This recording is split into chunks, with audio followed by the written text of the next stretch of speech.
Dwight Little has directed studio movies for Warner Brothers, 20th Century Fox, and Columbia Pictures, and has also directed multiple independent movies with wide theatrical release.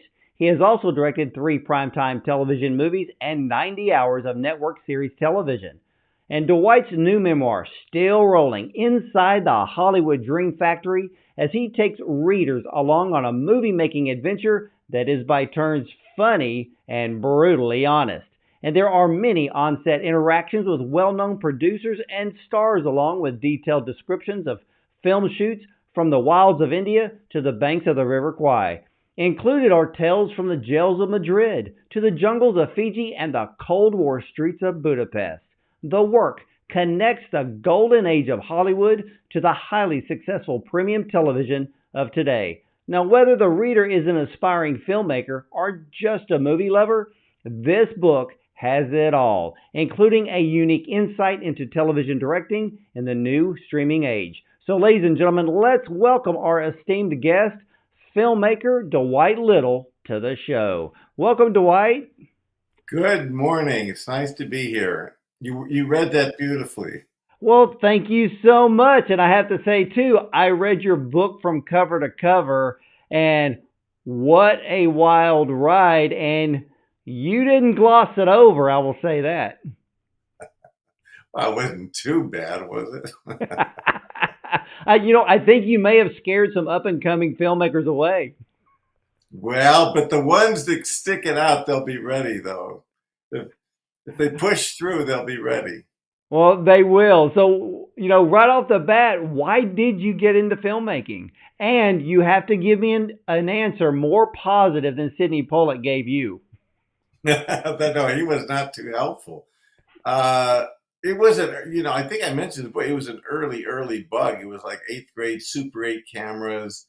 I got fascinated with projecting images on the wall. So I was early into it. I was a little bit of the yin of the yang of Steven Spielberg's Fablemans. I mean, I was a young Super 8 filmmaker and then moved on and got an award at the local newspaper. And from that, I got a grant from the Ohio Arts Council. And then I got into a film school. So I got the bug early.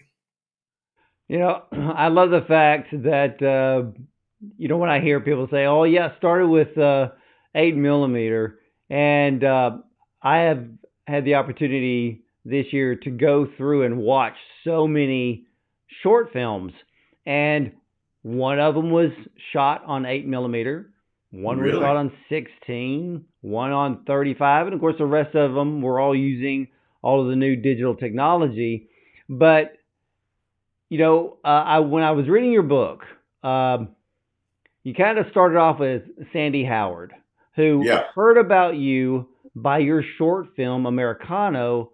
How important is making a short film for up-and-coming filmmakers? Well, it's kind of the key. It's kind of the opening of the door. And the key is, what short film are you going to make? Is it going to be under the auspices of film school? Or are you going to scrape it together with your uncle's dry cleaning money? Or it's like, what is the short? And what I keep saying is, you just find what you have. Like, if you have access to a 67 GTO, make a film about that. If you've got an old farmhouse or an alley in your city, you got to find what you have and then write a script about that.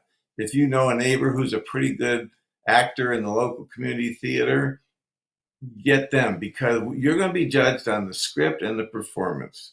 Because, like you mentioned, we've got these great cameras right on your iPhone. You can get a Blackmagic for nothing.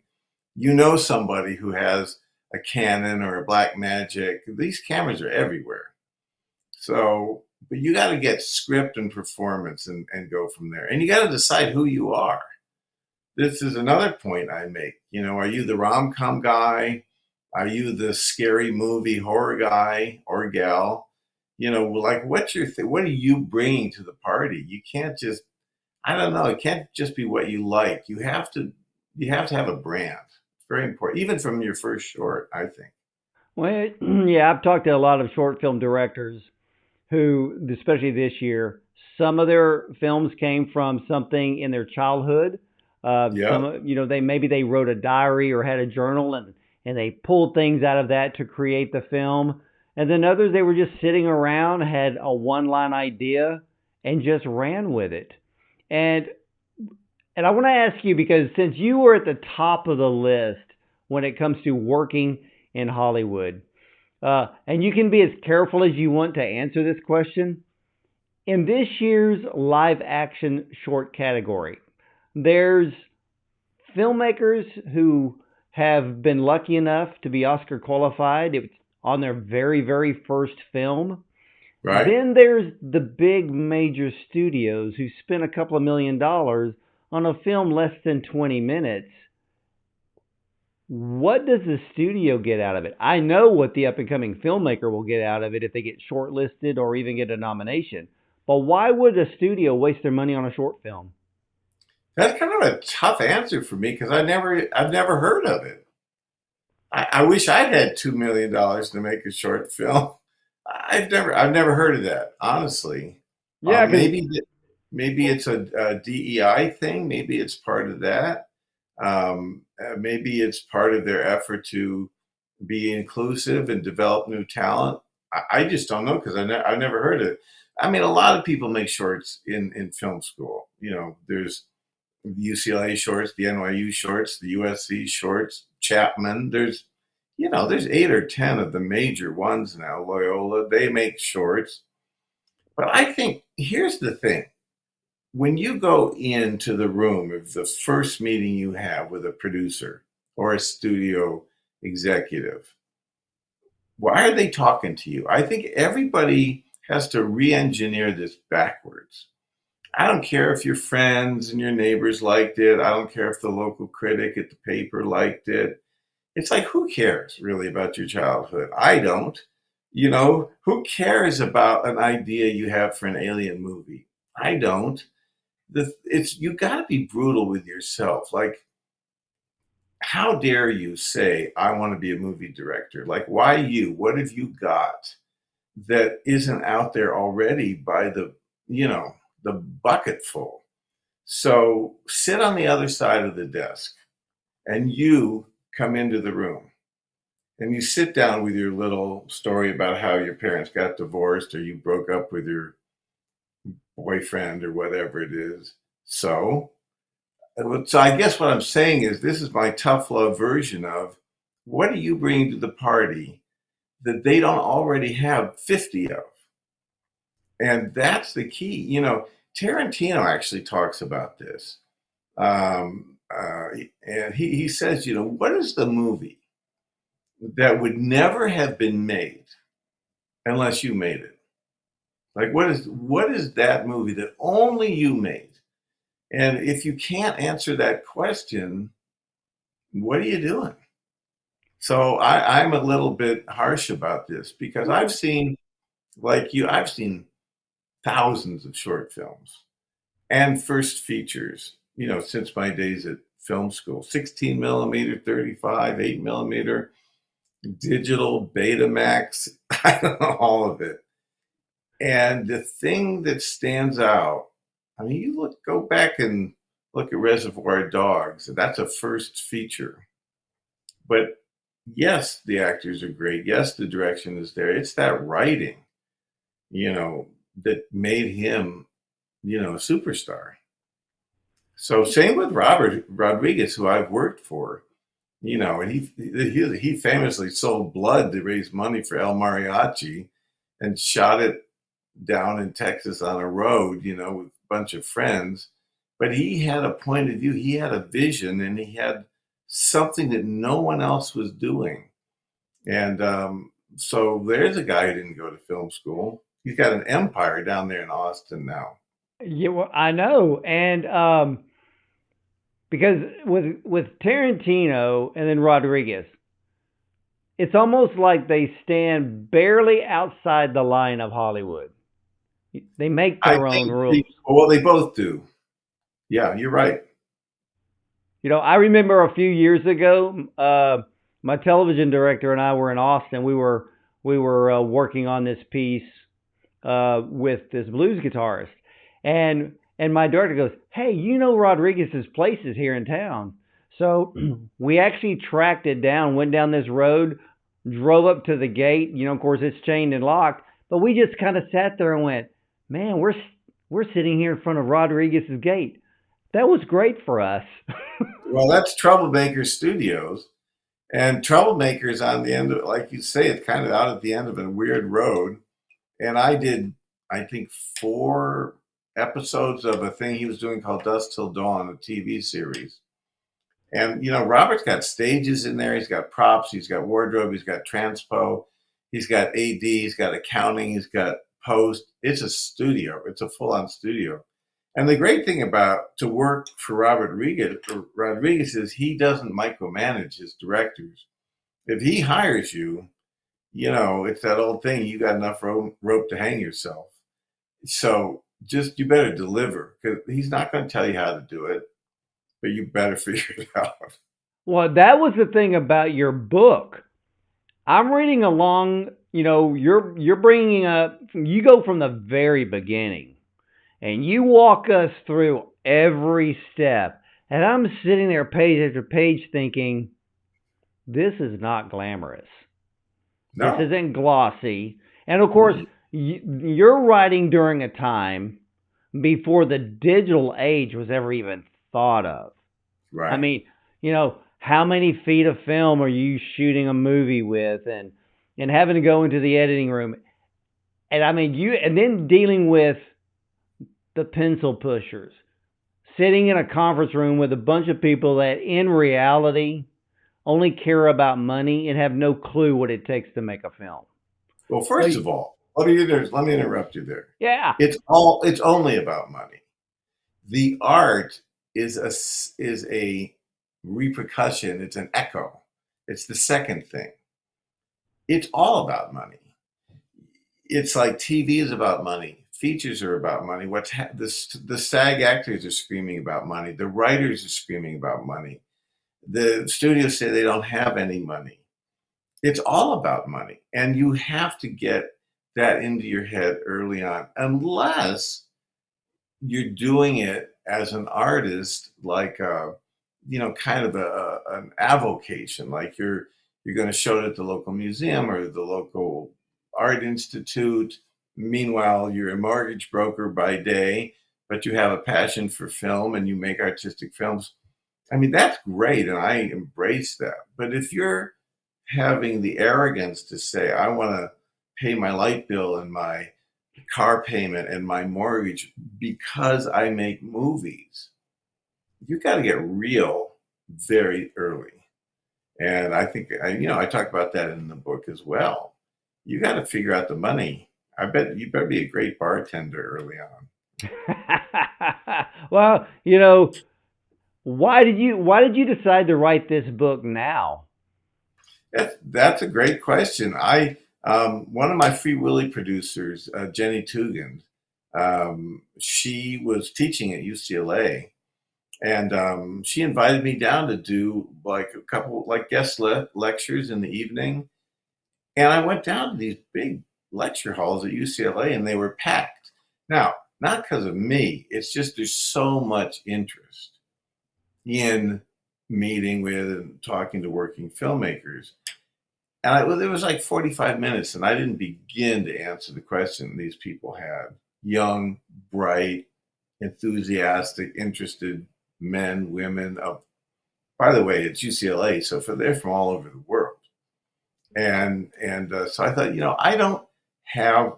I don't think the patience to really teach. A lot of people do teach, but I'm a little too irreverent, I think, to sit in the faculty lounge.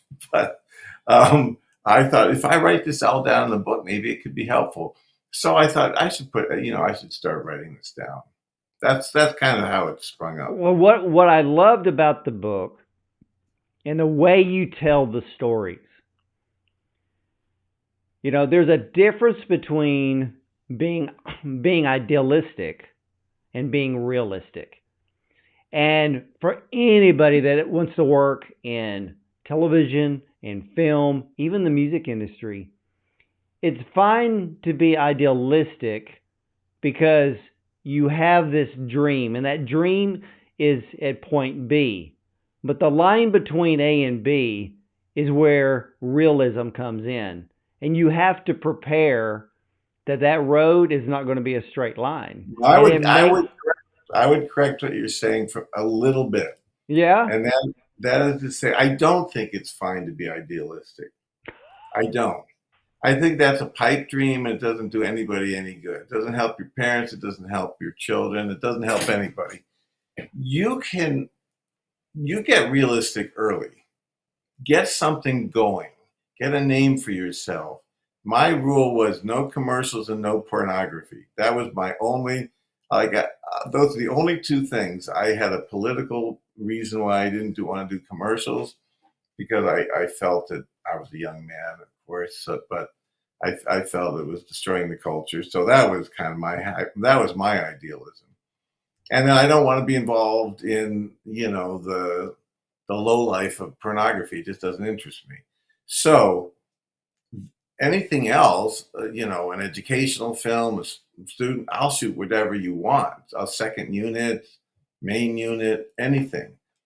But get something going and then start becoming idealistic. When you have 3 scripts on your desk, there's a firm offer on all 3. Then pick the one that fits your dream the best. But that choice is later. So my thing is you don't get to be idealistic. You get to be ambitious. You get to be passionate about filmmaking and eat it and breathe it and live it and all that. But idealism is, see, this story has been sold over and over again. The Joe Campbell, follow your bliss. This is sold and packaged generation after generation. And Jeffrey Katzenberg, I think, had it right when asked this question. He said, "You follow your skill; it will lead to your bliss. Follow your skill. What do you like? Are you a math major? You have the voice of an angel? Are you a martial arts expert? I don't know. Like, what is your skill? And you go follow your skill. It will lead you to the dream. You can't go backwards. Anyway, you can't dream of playing in the major leagues if you can't pitch, right? You just can't. that's excellent advice. And when you got handed your first feature film to direct, did it scare you? First of all, I want to correct you again. It was not handed to me. All right. I fought for it like a mad dog. Okay, so nothing will ever get handed to you. So I just want to. I mean, I'm not trying to be a jerk. But I'm No, just saying, no, no. I completely understand because no, in this industry, no one will nothing is hand handed to you. you. No. Anyway, when I had that opportunity, finally, what was your question? Was I Well, scared? when you directed your first feature film, did it scare you? The reason it didn't is because I have always had confidence. I don't know where it comes from. Um, I'm a little bit full of myself, and here's why you have to be. Because if there's 20 people in the room, they all want the job. If you can't elbow them out of the way to get it, then what's the point? So you're going to have a little bit of an ego.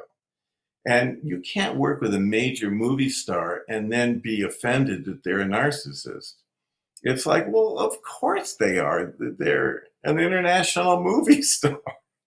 It's like, that's who's there. Or a politician, right? Or everybody's shocked, that these people who achieve at that level, have huge egos. Well, don't be shocked. That's how they're who they are. So I showed up on set and I felt like at that moment, now by then I was 28. So I had made films, short films, documentaries, student films. So I wasn't, plus I'd been to USC Film School. So I did feel pretty confident. I was ready to go. You bring up something in your book that I thought was excellent to bring up, and it kind of goes with part of your answer, where many of today's actors, even actors that for the past 40, 50 years, there's narcissism, there's ego, but they have to because of, well, that's how you get the point across in film. But when you're on set, you made a statement in your book that when you work with actors, it's all manipulation. What do you mean by that? Well, you can't tell them the result that you want. In other words, you can't say, I need you to be sad and cry. I need you to be hysterically funny because it cracks you up or whatever. You cannot give an actor a result. You have to give them a situation that's organic and that's believable. I think I mentioned in the book, your father just died. You can't talk about it at work. You can't talk about it all day. You get home, something comes on the radio that reminds you of him, and the floodgates open. You have to set up like what's happening so that the actor can get where you want him or her to get without them think they're being told. It's essential because actors don't want to be told how to do their job. They don't forget when you by the time you get to set, they've read the text, they've rehearsed it, they've learned the lines, so they've gone over it and over it and over it, and they have a point of view already about their take on the character. So all that's been done, and if you want to redirect them in another way, you better have a very good reason and plan for what you're doing. Now, there are a few actors, and they're funny people, who will say, Dwight, just tell me what you want. I don't give a shit. Don't give me all that. I don't care about my backstory. Just tell me what you want. There are people like this, very few, but they're dreams to work with. And some of them are the top people. They don't, because they've heard all the bullshit, right? Ryan O'Neal, a good example. I mean, he was a major movie star. And I'm talking to Ryan, and I'm saying, now, Ryan, here's the situation and the thing and the gang in the jail, and this is what you must be feeling, doing this whole thing. And he's looking at me like, what the fuck do you want? Just tell me. And he's not being mean. It's just, I've been doing this for 50 years, or 40 years. Just tell me the result. And then they're so good that on the next take, they nail it. Just because they're that good. Alan Alda, this guy's unbelievable. You don't have to work with Alan Alda. He's gonna be 90% of the way there, and you might just, shift it a little bit.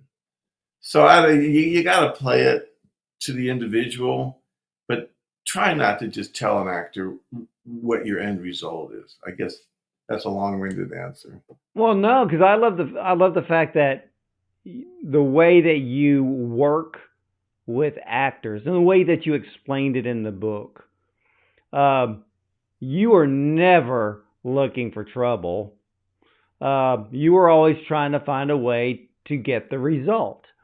And right. one of the stories I thought was kind of funny, and you can tell it, is when you did Murder at 1600, which I actually love that movie. And okay. And then Wesley Snipes is late to the set, but then you handled it extremely well, and you got what you wanted. And I'll let you finish that. Well, the one thing about Wesley was, I think he had a big disappointment in his career on another movie while we were making Murder at 1600. He made this big Robert De Niro movie called The Fan, which the late, great Tony Scott directed. And the expectations for this movie was gonna put him on the A-list for good, and the movie belly flopped, and I think he was shaken. There was also an issue at that time with Wesley and the people around him, which I'm not afraid to talk about. He had a lot of people from the Nation of Islam who were his security detail and his confidants and a lot of people. And there was tension and with with me and with the DP and other people. I don't happen to be Jewish, but there were a lot of people that were, and there was tension. I know we're not supposed to talk about these No, no, things, but no, it's fine because it's in the book. yeah, it's in the book. And I actually ended up trying to find out by talking to Wesley's driver and his stunt people, like, what's going on? Like, something's going on with Wesley, because he wasn't like this for the first 2 or 3 weeks.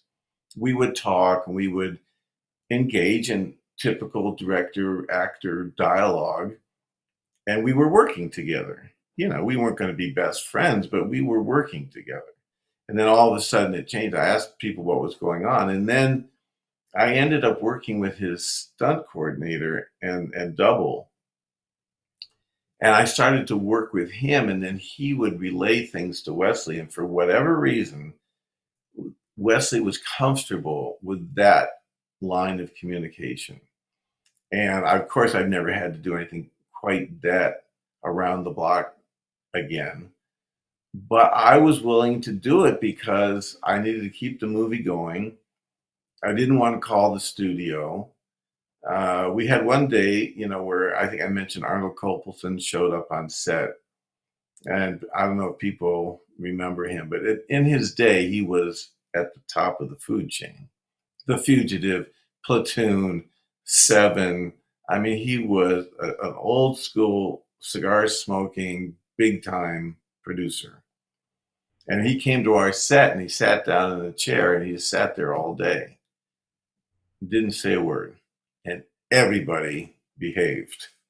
So it was like having the adult came down and he sat in the room. He didn't talk to Wesley, didn't really talk to me, except good morning, have a good day. That's about all he said.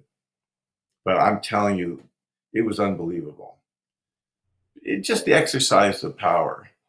I mean, people who have power and know how to exercise it without lording it over people, it's incredible. Well, because of Murder at 1600, somebody else had a lot of power that started lording over people. And you kind of ran into the situation unknowingly, per se, when Clint Eastwood was also doing a White House movie. Yeah, the White House And still. Yeah, I was aware of it.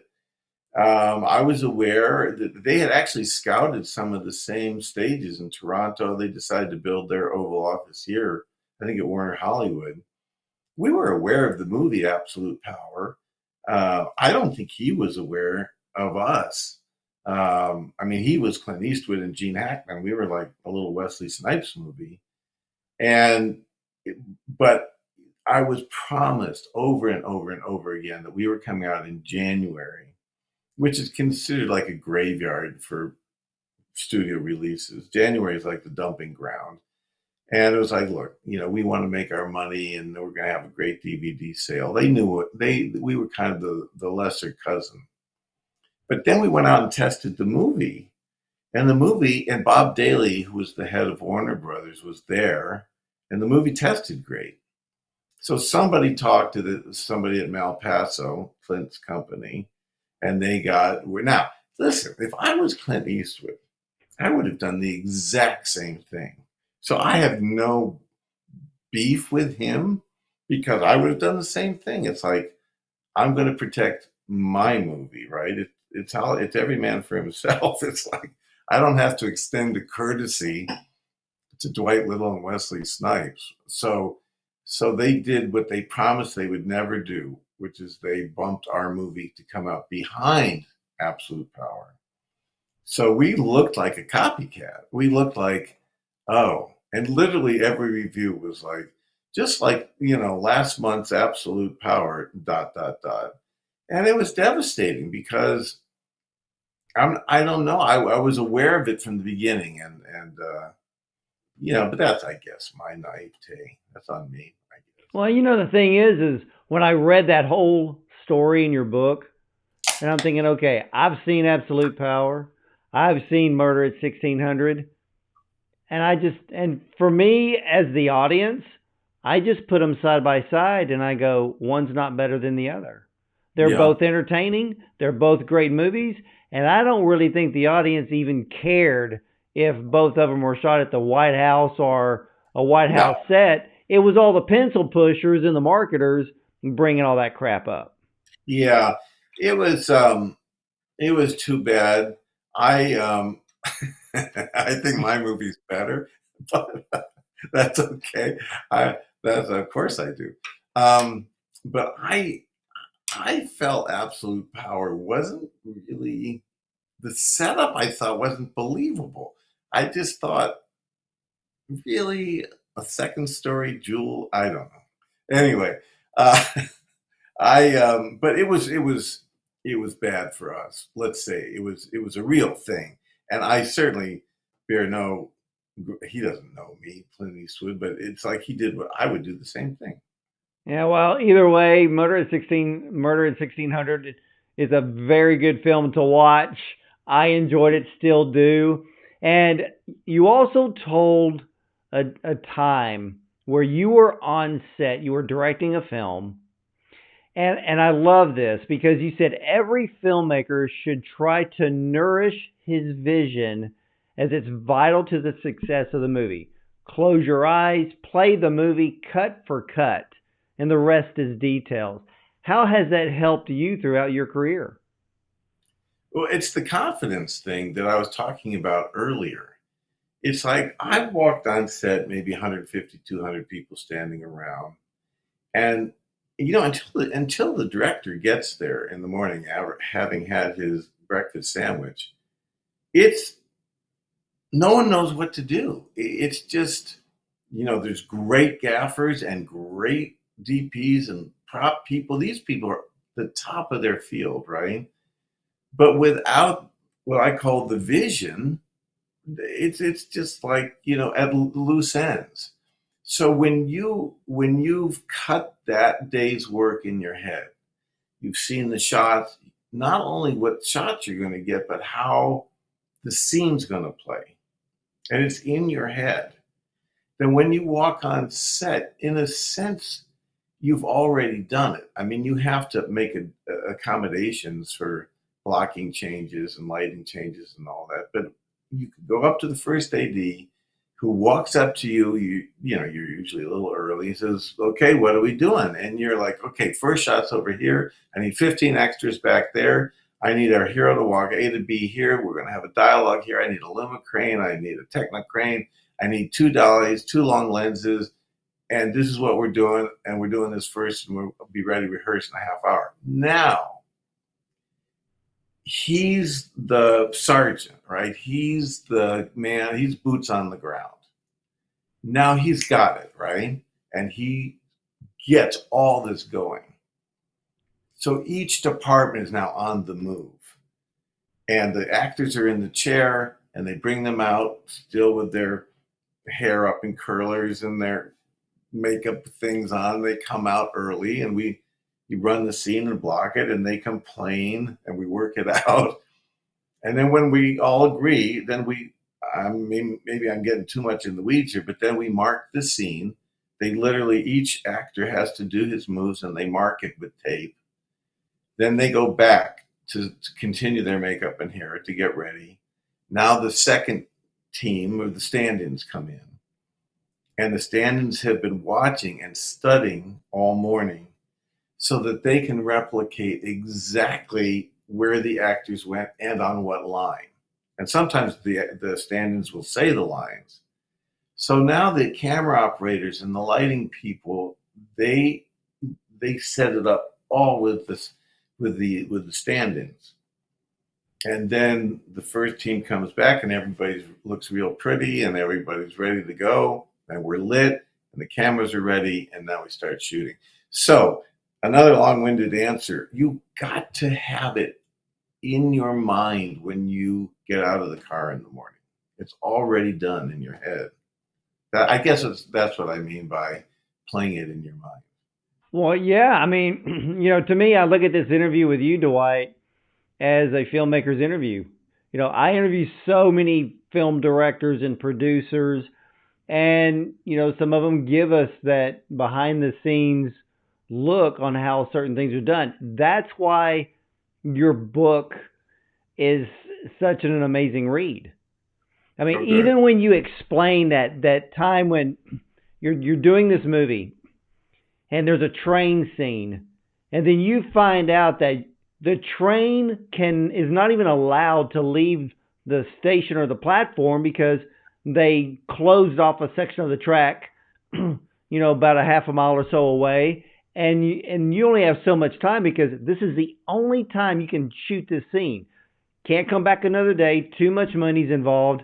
But then you explain how you created the same thought in your head, your vision, by having the train not leave the platform, but the audience, when they see the movie, thinks it did. Well, we were counting on that train pulling out. And we had, prepped it, and we had this great camera thing in mind, and we were counting on it. And so when we found out that train that night wasn't moving, it was devastating. But I had years before done this crazy little movie in India called Bloodstone, and had the same problem. And I remembered a solution. It's an old school silent movie solution, which is with relative motion. If the camera's moving or the train's moving, the audience has no way to know which is which, as long as there's not got a phone booth or something that should be moving that's not. So I set up this long dolly track and just created a very fluid camera move that then panned and then pulled away from the actor who was waving goodbye. And then we had steam put in, and then with the right sounds, the air brakes and all that, it was perfect. You just have to have those quick solutions in your head so that you can live to fight another day, really. you know, you ended up directing Halloween 4. Right. And I love the way you explained this whole story, the whole scenario, how everything happened. For you, what was your reaction to seeing that long line of people standing outside the theater to see Halloween 4 on opening night? Well, that was one of those, we just couldn't believe it. I mean, we had made this little picture up in Utah. Now, don't forget, everybody, and I mean everybody, told me not to do this. It's like the agents, the managers, my girlfriend, everybody. It's like this is the fourth movie of a dead slasher franchise. They're going to think you're ripping off John Carpenter. You're going to get this is a terrible idea. But I had a feeling about it. I can't explain it any other way. I wouldn't call that idealism. I would call it confidence. I had a feeling that movie could work if I did it my way. And when I pitched it to Mustafa Akkad, who was like the sort of the grandfather of the whole series, he was involved from the beginning all the way until his very tragic, untimely death. I didn't pitch him a movie that I thought he wanted to buy. Like, I didn't try and pitch. I pitched him what I was actually going to do, because I thought if he didn't want to do this, then he could just pass on a take, and then I wouldn't have to worry about it. I think part of it was, since everybody told me it was such a bad idea, I thought, well, maybe it's better if I don't get this job. You know how you can have confidence? Like, you can only negotiate if you can afford to lose. That's the old, right? If the car dealer won't take your $2,000, you have to be willing to walk away, or you can't negotiate. So, but when I pitched him what I really wanted to do, and he got on board with that. So, because I wanted to do an escaped killer movie, not a slasher movie. And so I did the whole thing like a Silence of the Lambs movie rather than a Friday the 13th movie. So I had a whole thing in my head. To answer your question, we were thrilled. And not only that, when we got into the theater, people were screaming. And it was intoxicating. That is an idealistic moment. You know, that is a moment where the dream did, at least on that Friday night, the dream did come true. Well, see, I like suspense more than I like slasher. Right. And that's what we leaned into on Halloween 4. And that's why that movie, people still really enjoy that movie. It was a big movie for me. It was a real game changer.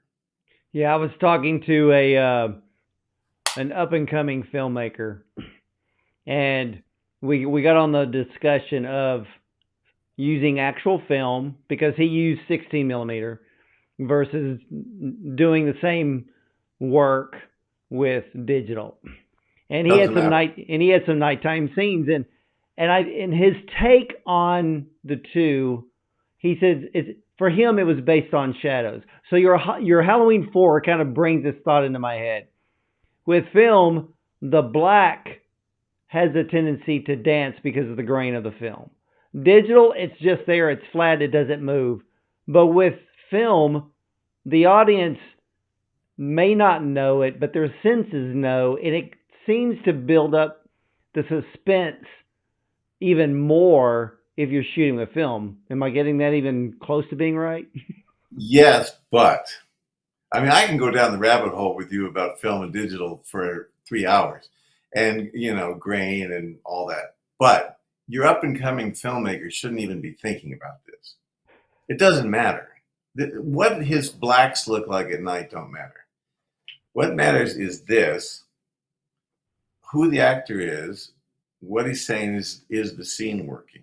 Now, the knowledge about what palette he wants to use, what stock he wants to use, whether it's digital or he wants to shoot emulsion or reversal or whatever he wants to, that's like, he should know that as a matter of course. Like, if he's talking about that, he's having the wrong conversation. Now, this is just one man's opinion. Okay. That's not the conversation. The DP should be having that conversation.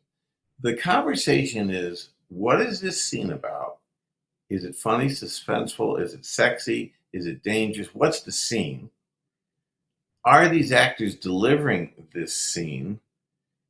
Is the dialogue, should we rewrite it? Is the dialogue popping? Is it servicing the scene? Is it playing? I keep using this expression. Does it play? I don't care what the blacks look like. I don't care. It better be great. Like, you better by now know how to do that, right? Make it look great. Because you've got gaffers and you've got operators and you've got DPs. Plus, you've obviously given them your marching orders. I want it to look like Michael Clayton. I don't want it to look like Three Men and a Baby, right? You've given them their marching orders. But I see student filmmakers, including my own son, I keep reprimanding him. They get bogged down in the toys. Oh, I saw this, this handheld camera, and it's got the bungee cord, and I can do this, and I can do this, and I can get it, I can rent it. Or I found this new slider, and it's so cool. Nobody cares. We're bombarded with visual images, right? Because of what you spoke about, because of where is it there? Because of this. We're just overwhelmed with images. So the image has been a little bit devalued because there's just so much of it. Yeah, Uh, the toys get in the way. And I liked how you explain when you ended up with certain situations on a film set. And you have the plan where you want to film it in a particular way with a particular equipment or whatever. But then there's a situation that arises where you can't do that, and then you start using what I would call very old, classic, old school filming techniques that still work today. And to me, that is an education that I think today's new filmmakers need to go back and learn. Well, some of this old stuff works great. I mean, I think I mentioned a guy getting shot with an arrow. That I got this old cowboy trick from some guy on the set. It worked fantastic, and I used it later in an episode of a TV show called Bones, when all the CGI people and all the visual effects people were sitting there telling me they needed 6 more hours. I said, "Everybody leave, just leave." It's like I can fix this in 12 seconds because I knew how to do it from another movie. Or I couldn't get a good dummy, so we took a little IMO camera and threw it out a window. It wasn't how I was planning to do the scene, but it looked pretty cool. Of course, you got to know what an IMO camera is. See, that's the thing. So you do all your homework and you know all your stuff, so that when you have to, improvise, you've got this library. That's why you have to just do it over and over again. The whole 10,000 hours idea. And I think it's true. Like, whether you're a figure skater or a film director, the more you do it, the more. That's why you can't be so picky about what you're doing. The more you do it, the better you get. It's human nature. Well, yeah, and you've done you've done film, you've done television. And the old saying was, "Oh yeah, yeah, if you do film, don't ever step down and do television." But for you, both of them have been successful. Well, I was nervous about making that move into television, but honestly, I was in movie jail. I was in trouble. So it wasn't that brave a move for me, to get into television, because I needed to put food on the table. Now, the timing happened to be that when I got into television, it was now starting, because this was right around when HBO was really putting things like The Sopranos together. And there were two game changers. That was the first one. I mean, obviously, in the 90s, we'd had the X Files and we'd had some terrific, including, Millennium and stuff that I did, but we had some great television. But I think it was The Sopranos on HBO that kind of suddenly television wasn't television anymore. It was like The Sopranos. And then when Kevin Spacey did House of Cards for Netflix, for a streaming show with David Fincher directing, that blew that whole thing wide open. And so by the time I was in television, it grew. The more I did it, everybody wanted to be in television. So I got in just before the flood. And that was great timing on my part, because I was doing The Practice, which won Emmys, and Prison Break, which got, these were big attention getting Oh, shows. Prison Break was probably the first series that I ever binged watch. And I mean, even when it ended, literally, I think the whole nation was like, "Can you freaking make some more episodes?" Because nobody wanted that series to end. No, it was kind of a game changer, and it was, the chemistry between Wentworth and Dominic, and the look of it and the intensity of it. It was quite something. Now, that was on Fox. I mean, that was on network television, but it had a cable vibe about it. And I did a movie for TNT, and this is when they were spending $8 million on a TV movie. Now, today, that's unheard of. But TNT had a 3 year or 4 year window where they were making these big, showy TV movies. Um, I kind of miss that. They don't do that anymore. I did one with Chaz Palminteri called Boss of Bosses about Paul Castellano and the New York mob. And, $8 million then, that's like $18 million now. So, but those two TV movies, Well, now it's between all about limited series. yeah, exactly. And when I think about Prison Break, I think about all of the series that came out after that, especially going into streaming. I mean, when I think of Prison Break, now I think of like when The Walking Dead was really good. Yeah, uh-huh. Walking Dead to me just kind of ended a few years ago. I mean, it's like being a dead horse. I'm like, just let it go. Yeah, To me, Grey's Anatomy should have never lasted 20 years. But that's my opinion. But for you, was there a difference directing a film star versus a TV star? yes, there really is, a big difference. I'll explain why I think that is. The film star knows that the reason you're there is because the studio decided you should be there. So that means either you've had a success or you've had a hit movie, or there's some reason they hired you, right? The director, and the director's hired before the star generally. So already it's like you're kind of baked in. There's a reason the head of the studio wants you there, number one. And number two, you're going to be in the cutting room for 12 weeks and then in post, which means you control every take, every edit, every choice of performance there is. And the film star knows this because here's the thing about movie actors, especially stars. They're smart people, and they're really knowledgeable, and do not underestimate why they are who they are, right? You don't want to try to outsmart George Clooney about filmmaking. You just don't want to because, you know, but they know what happens in the cutting room.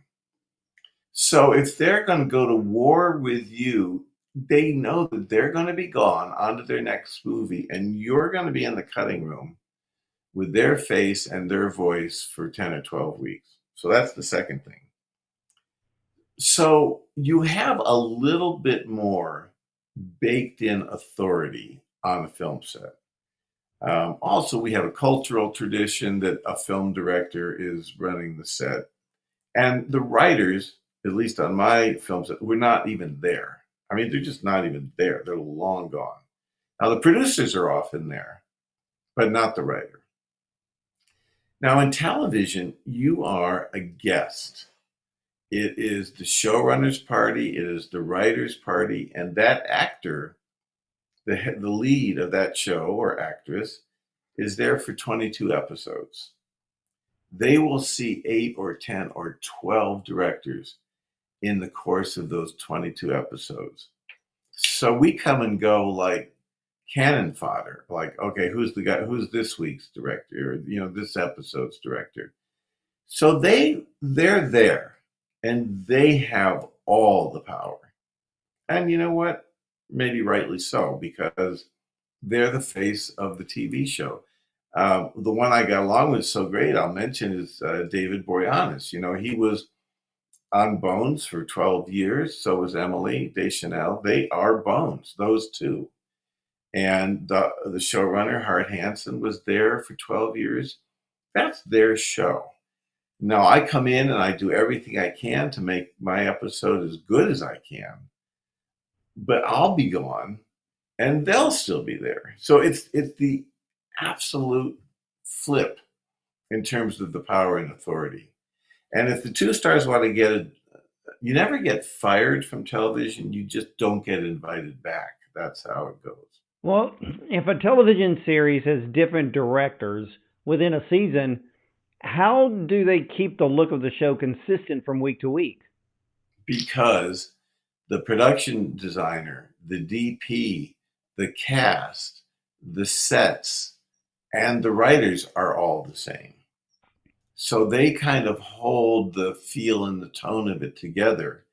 And then when you go in as a director, you want to fit into what they're doing and you want to execute what they're doing. And so you use your professional skills to do the best you can, but it's not yours. My example is on this subject is like being a lawyer. So if you go to law school and decide to be a lawyer and then say, the only cases I want to take are the really righteous causes. I'm going to do those cases. No, you're a lawyer. You're going to have to defend the serial killer too. And you're going to have to defend the wife abuser or whatever it is. Because what you're going to do is you're going to apply your professional skill set as a lawyer to the case that you have without judging your client. Now, with a director, I'm going to give you the best episode of Nikita I can possibly give you. I'm not going to tell you that Nikita is better or worse than Prison Break or better or worse than Sleepy Hollow. I'm not judging that, but I will give you my professional best. Does that make sense? Yes. It's just you're a pro. You can't sit in judgment of the client unless it's a commercial, which I don't do. Well, being a film director, you have to deal with money people, the studio people, producers. Everyone has an opinion about every part of a production of a movie. How much say does the director have in the end? On a film? Yeah, and when do you ignore all the noise and go with your gut? All the time. You have to, look, you can't ever be an asshole about it, right? And you have to especially respect people whose experience you respect, right?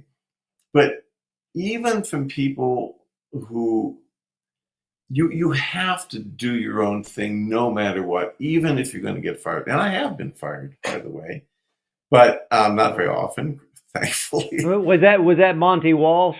Yeah, I did get my ass kicked to the curb, but I think there was a political element to that too. But I was doing Free Willy 2, and the executive producer, I think this is in the book, was a man I admired beyond the moon and back, a guy named Richard Donner, who, The Omen, Superman, Lethal Weapon, Maverick, it just doesn't stop. He was one of the greats.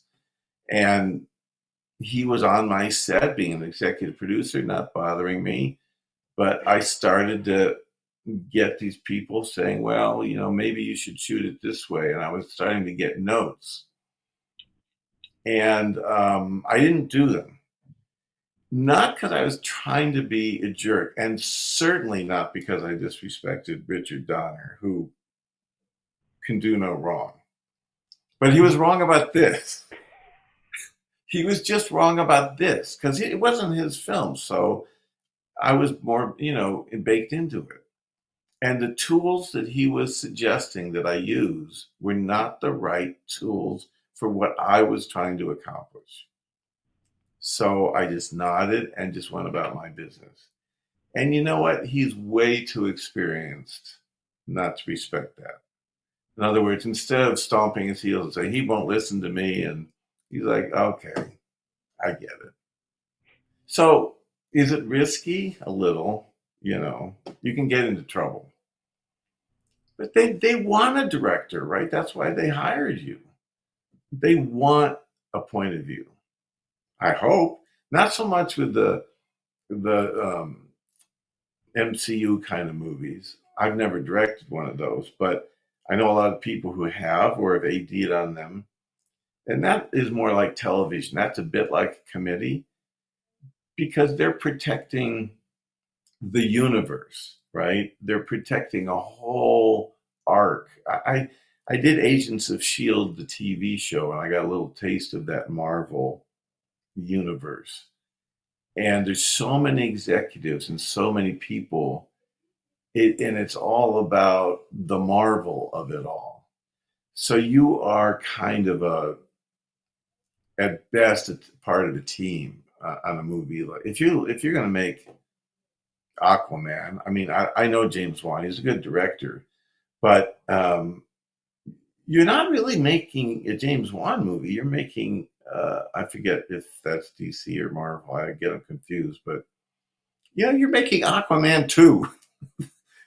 There's certain expectations for what that has to be like. So, but in a traditional sense, you have to have your point of view and just be polite, be respectful, but you can't just listen to everybody. Now, that makes complete sense. And now we have, the film industry is just completely different. Completely. There's so many different studios, distribution arms, the list goes on. For you, what's the main advantage of doing, let's say, an independent film versus a studio film production? Well, it's just the best. I did one with Robert Patrick, Heather Graham, Bruce Davison, John Hurd, a nice little movie called Last Rampage. And I was out in Newhall, California, and I turned to my AD, who I'd been with for a while, because we had finished something. We'd finished, and I turned around literally to check and make sure that it was okay with the studio before I moved, because I've been so browbeaten and conditioned. And I turned around and I just suddenly realized, wait a minute, there's no adults here. And it's just like, we'll just do whatever we want. And what's liberating about that is you can make decisions that fit the scene you're doing and not have it second guessed by anybody. Now, you don't have the budget, you don't have the time, you don't have the support of a studio. But in a way, you're kind of free. It's an interesting trade-off. Well, why is being in the editing room working on a director's cut heaven to you? Because all the noise has gone, right? All the problems are gone, all the complaints, all the cold nights, all the difficulties of shooting a movie have all vanished. And you're there with one editor who presumably you get along great with, and it's just you and your movie. It's like heaven. And they can't look, because of the Directors Guild, they can't look at your cut until you're more or less ready. So you have this one window where it's just you and the film that you've shot, and you can assemble it. Now, they can hate it or love it, but at that one moment, it's just you and your film. It's just magic. Well, what was your learning curve as a director of filming elements for a live action video game for Sega? Off the chart learning curve. I didn't. I was saved because my writing partner, Alan McElroy, who had written Halloween 4 and Rapid Fire, who I brought in on Ground Zero, he kind of had a brain for it. He's just more, there's a lot of math involved, as you can imagine, figuring out the variables of who gets shot and how they, get undead or blow up or whatever the choice is. And he was pretty good at it. And so he wrote a script in a way that I could execute it. I can't say I ever really understood it, but he gave me enough that I could shoot it. And then we turned it all over to the geniuses up in Silicon Valley. And then they created the video game in their world.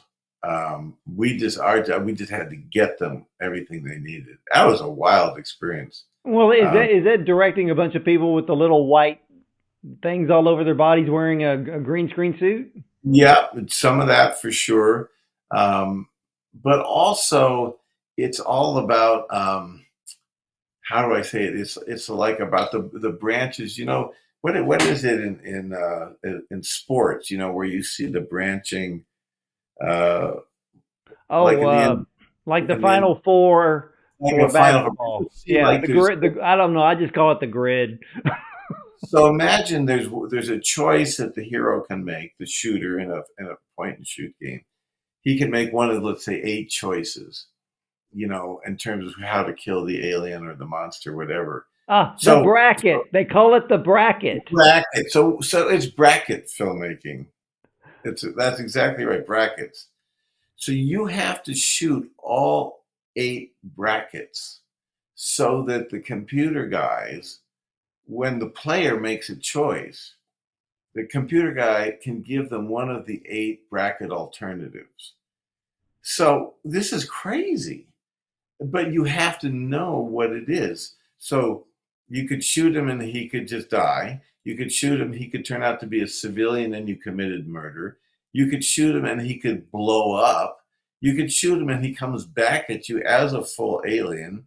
You could shoot just his arm off. I mean, there's like, and it was all written, the 8 bracket choices. So if you can imagine, the script looked like a document from NASA, is what the script looked like. Um, but we did it, and they seemed to get what they were very happy with it. It was pretty different way of thinking. You know, your book is such a fascinating read. I think, Well, I mean, movie lovers need to read it. Up and coming filmmakers need to read it. But you know, we had 3 strikes this year, but the DGA wasn't really a strike. But you make a statement in your book, which I thought was very interesting. And you wrote, I've often wondered where the unions are in all of this. Why can't they protect their own members? Would you like to elaborate? well, yes, because I'm at this wonderful point of life where I don't really care. So because I get into trouble all the time. But here's the thing. Um, my father ran a small machine tool shop, like 60 guys, right? And it was a union shop, and they had, lunches in 8 hours. And if there was any overtime, it was very careful. It was time and a half. And then they protected people's turnaround, just like in the movies. And I think to myself now, if a standard day for one of those welders, let's say, was to show up for a 7 a.m., be there for 14 hours with a half-hour meal break, which they didn't even get credit for, leave at 9 or 9:30 at night to turn around and be back at 7 the next morning. And then knowing you had at least a half an hour commute, and in LA, it's closer to an hour, no matter where you live. If this had been like a routine day, what we used to call, well, now they've gotten it down a little bit. It used to be 13, 14 hours was standard. I remember doing a show in New York. It was one of the Law and Order shows. We were doing 13, 14-hour days all the time. So I have a perspective coming from a family that ran a business. And this would never, ever in a million years have been allowed. I don't care if you pay them double or triple or quadruple overtime. It would have been illegal. There's no way. But for some reason in the movie business, you can have a key grip show up at 7 and keep them until 9:30 and have them come back the next morning, or worse, by the way, sometimes till 10, and they just pay them off, right? And so now those technicians are making so much money that it becomes a drug. So now you've got not only the house in Simi Valley, now you've got a boat in the driveway, right? And now you got the second motorcycle. It's very addictive because you're making crazy money because half of your day is double or triple time. But it's so dangerous because everybody's exhausted. People drive home tired. Everybody's in a divorce or a separation. Everybody. That's all they talk about. So you lose half the money in the end anyway. And I just thought, okay, all these unions talk about protecting their workers. Well, where are you with saying, and it's better now, I have to say, and say, look, it should be 10 hours should be tops. I mean, in America, it's an 8-hour day, right? A 10-hour day would be considered an overtime day in any job in America, even working for Tesla or just pick a company. 8 hours is, the standard. Over that, you get paid overtime. But you're talking 60, 70, 80-hour weeks. And it always made me mad because why are you coming to me and telling me how great you are as a union when this is going on? I never understood why the DGA wasn't tougher about it. And the answer is what we talked about at the beginning is money. That's the answer. I don't want to get into that whole AI thing. That's a whole discussion for another day. But a lot of people on the actor side during the strike, a lot of the fight was over the residuals from streaming. But then Good they luck come with back that. and say, "Oh, we got $40 million for the 3-year contract." And I'm like, that's pennies on residual. I would talk to recording artists where, the big joke is, well, it's not really a joke, it's actually a plus. There used to be a lot of mailbox money, the royalties that would come in. Oh, listen, I've been the And beneficiary of that. yeah, and there's really no such thing now. Well, you're right about the 40 million or whatever. It's a nonsensical number. I think what you're seeing now is that they're canceling all these shows after 2 years, 1 year, 2 years. They're just canceling them because they don't want to pay residuals. So you know that great expression, unintended consequences. Um, when people built all that housing in New York up above 103rd Street, when that was put up, this sounds like a sidebar, but when that was put up with all the best intentions, which was to provide proper, clean housing for people who were struggling or people, who needed subsidized housing. And it was all came from the right place. Now you drive by, it's the projects, right? It's just a disaster. So there's this, yes, they had this huge strike, and yes, they got whatever on paper they got. But the unintended consequence is it gave the studios and the streamers a chance to, first of all, not spend any production money. So they saved all that money. And then recalibrate. And it's no coincidence that now it's like, maybe Warner's will join Paramount. Maybe Comcast Universal will join up with this one. They're rethinking the whole thing now. And that's the unintended consequence of a labor strike. Businesses, it's going to come to a shock to people. Businesses have to make money. They're and share. These are private companies, and there's a big, strong, especially in the entertainment business, a big, strong socialist impulse that that this is all somehow for the worker. It's not. Now we can decide in America not to have a capitalist society, and I think that's a fair conversation. But if we are going to have privately held companies, they can do whatever they want. Yeah. It's a business. Warner Brothers is there to make money. Yeah, and like I said, you and I were kind of talking off camera. The audience is a beast that has to be continually fed.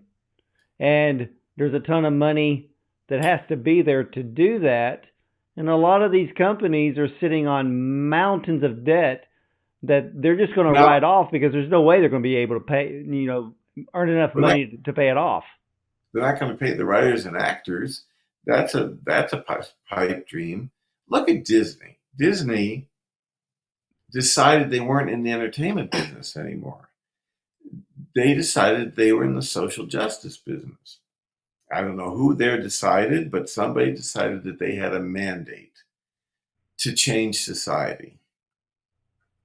Not a good play for Disney. Not a good idea. You're No, entertaining. and I think that was a major failure that we saw this year alone. And for them to recover from that mistake, I mean, come on. You're making billions of dollars a year to promote the happiest place on earth.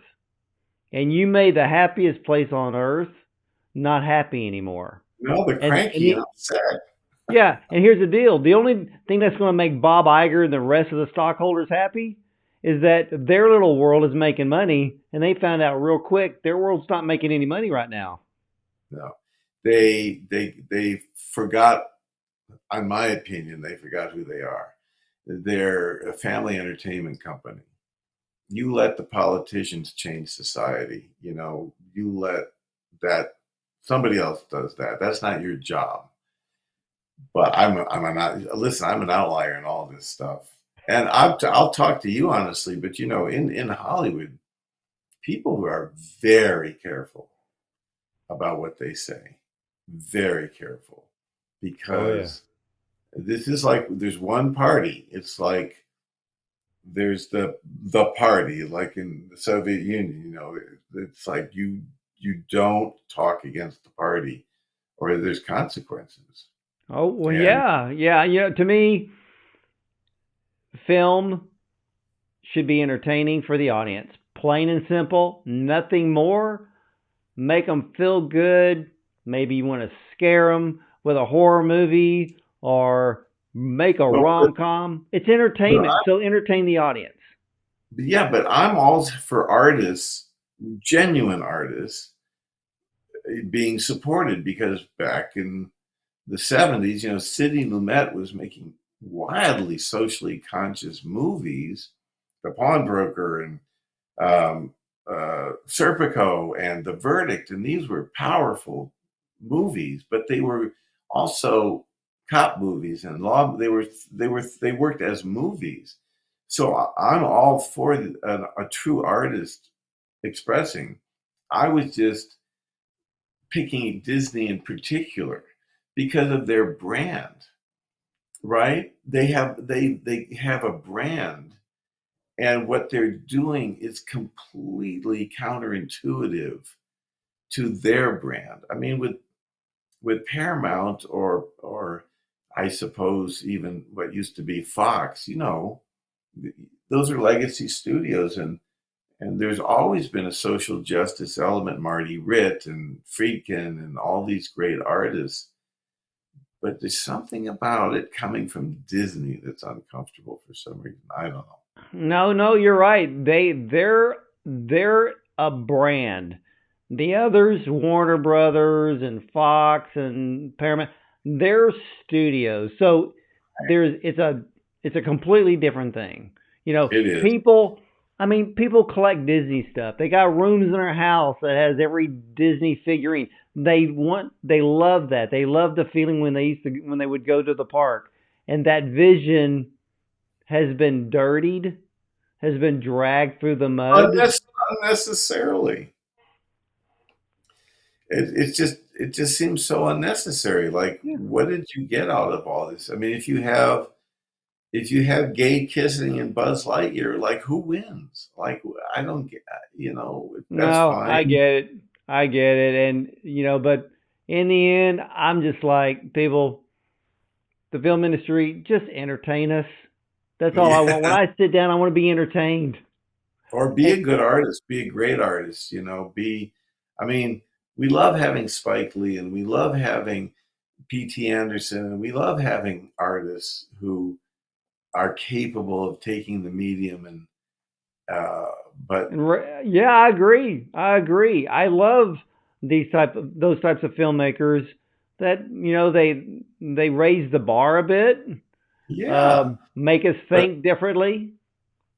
I don't know. I think the very fact that Disney owns Fox pretty much tells you what's coming.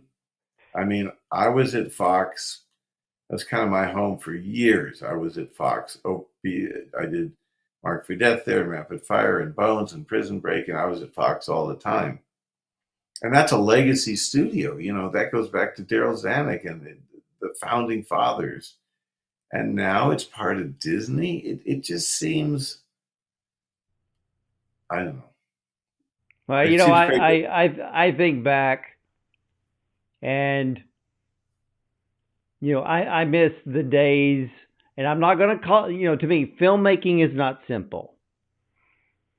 But I love the simplicity of a movie like Steven Spielberg's Duel. That stuff will entertain me forever. Yeah, it's old school suspense. Yeah, he's the master. He's the master at that. And his movies, like everybody's, have changed over the years as he's gotten older. He's made different movies, but I think Hollywood will find its way. I think it's just a reset. And I mentioned it in the book. It's always changing. So there's going to be a big reset, and we're in the middle of it now. And there's going to be 4 studios. My prediction: there'll be 4 studios and 4 networks, and that'll be your content business. I think that's what's going to happen. It's all going to. Yeah, I have a tendency to agree with you there because because of the strikes, things are just going to only belong to a select few. And but ladies and gentlemen, I will tell you this right now: Dwight Little's memoir, Still Rolling Inside the Hollywood Dream Factory, is not the glossy and glamorous look of working as a film director in Hollywood. It is the most truthful, transparent picture of what working in Tinseltown is like. And what we see on the silver screen doesn't show the hardships or the mishaps, the triumphs, the blood, the sweat, the tears, or dealing with Hollywood pencil pushers to get a film made. All with the hopes that the audience will like it. Still Rolling Inside the Hollywood Dream Factory is a breath of fresh air that removes the smoke and mirrors of filmmaking. So if you're an up-and-coming filmmaker, consider Dwight's memoir part of your learning process to toughen up your skin and even learn a few film tricks to make your next film better and how to deal with people the right way. Dwight, I've had a blast talking film with you today. I learned a lot. Oh, so nice for you to have me on your show, and just showing interest in the book. I really appreciate it. Oh, absolutely. Like I said, I read it from cover to cover, and it's a must-read, ladies and gentlemen. You've got to check out Dwight Little's book, Still Rolling Inside the Hollywood Dream Factory, and you're going to kind of find out what it's going to take to reach that dream. But again, for all of you ladies and gentlemen, thank you for watching. But you can catch all the replays of our interviews with the top film directors like Dwight Little, as well as producers, screenwriters, actors, more on our YouTube channel, Bond on Cinema, as we were available on a dozen audio platforms as well. And again, for watching and listening. And as for me, I hope to see you at the movies.